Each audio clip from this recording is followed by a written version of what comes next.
El tema del día de hoy es la Edad Media. Comenzaremos identificando qué es la Edad Media y por qué se le llama la Edad Oscura. Podemos decir que la Edad Media es un periodo histórico que abarcó 100 años. Se encuentra comprendida entre el siglo V y el siglo XV de nuestra era. Aquí tenemos en pantalla un esquema en el cual podemos observar que la Edad Media se ha clasificado en dos partes, en la Alta Edad Media y en la Baja Edad Media. El día de hoy nos vamos a concentrar en lo que es la Alta Edad Media. ¿Okay? Este es un periodo histórico que también se le conoce como la Edad Oscura. ¿Por qué? Porque aludía a la decadencia en los términos de riqueza y cultural frente a los periodos anteriores, que es el de Grecia y el de Roma. Y el día de hoy también se ha considerado que es un periodo oscuro porque existen en realidad pocos datos, históricamente hablando, que conlleven a determinar de una manera extensa lo que en realidad sucedió en este periodo histórico. Vamos a identificar entonces algunos datos importantes de esta Alta Edad Media, sobre todo lo que se refiere a su economía, la sociedad, lo que es el feudalismo y el contrato del vasallaje. Se dice que en la Alta Edad Media las características distintivas es que era un mundo rural, un mundo ruralizado. Si ustedes han tenido oportunidad de ir al interior del estado o alguna comunidad rural, pues estamos refiriéndonos precisamente a esas características rurales, ¿no? La economía era básicamente autárquica.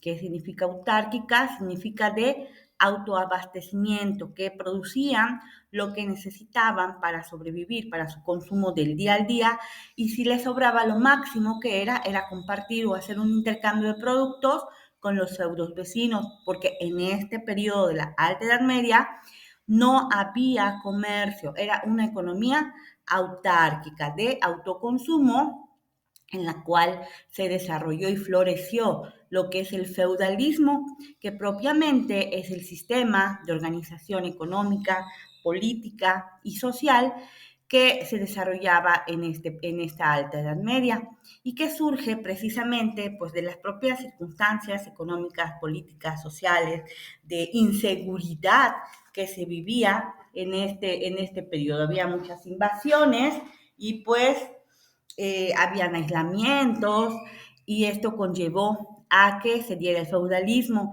En el feudalismo vamos a encontrar que la base del poder no es propiamente el dinero, sino que la base del poder es las tierras.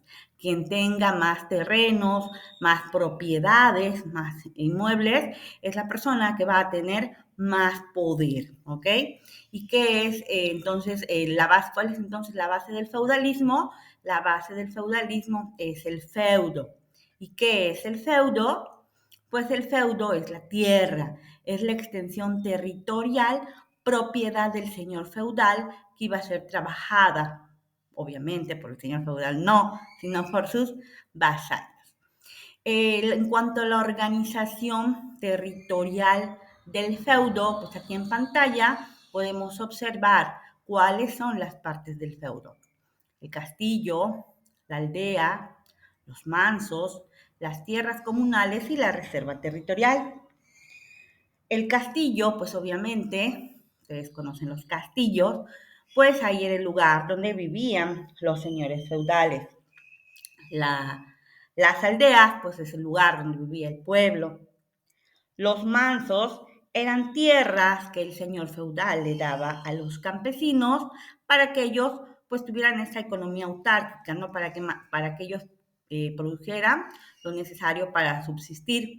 Las tierras comunales se refiere a aquellas tierras de bosque y pasto donde iban a comer el ganado y que era de todo, propiedad de todo el feudo. Y la reserva territorial son las tierras del señor feudal que eran cultivadas por los campesinos en favor y en beneficio de quién? Del señor feudal. Entonces, la organización del feudo pues integra estas 5 partes que acabamos de describir. ¿Y cómo era la sociedad en la Alta Edad Media? Estaba en una sociedad estamental. ¿Qué quiere decir estamental? Pues que estaba dividida en privilegiados y no privilegiados. Obviamente los privilegiados eran los que tenían más feudo, los que tenían más propiedades, que era el rey y su familia, los nobles, el clero. Ya hasta en la base de la pirámide social podemos encontrar a los campesinos. Habíamos dicho que el señor feudal iba a tener mucho poder porque iba a tener muchas propiedades. ¿Y cuáles eran los poderes que tiene este señor feudal? Podemos distinguir que tienen poder de mando, poder económico, militar, judicial, incluso tienen poder sobre la familia. Los poderes de mando, pues se refiere a que tienen la capacidad de dar órdenes, de establecer lo que quieren que se haga, y este poder es un poder vitalicio, y quien se lo otorga, pues se lo otorga el rey a todos aquellos que lo apoyaron en sus expediciones y en sus conquistas. El rey los premiaba dándoles terrenos, y esto obviamente originó que al final de cuentas el rey mermara su poder por estar entregando tantos territorios a sus ayudantes, ¿no? Poder económico porque pues dentro de sus facultades estaba cobrar impuestos, cobrar derechos. Poder militar pues porque tenía las expediciones de conquista, de guerra, y tenían a su servicio a los vasallos. Poder judicial porque tenía la capacidad de dictar leyes, de juzgar. Y este poder de la familia se llama el derecho de pernada, que inclusive podían decidir en la noche de bodas si la novia de sus vasallos o de sus sirvientes o de sus siervos o de sus campesinos eran vírgenes, ¿no? Porque ellos son los que tenían la oportunidad de disfrutar la luna de miel. Este señor feudal tenía diversas actividades que realizaba en su día a día, ¿no? Repito y reitero, es el dueño del feudo, tiene todos los poderes que acabamos de mencionar. Dentro de las actividades que realiza, pues está la guerra, obviamente era experto en todo lo que se refiere al uso de armas y al establecimiento de oportunidades para seguir conquistando.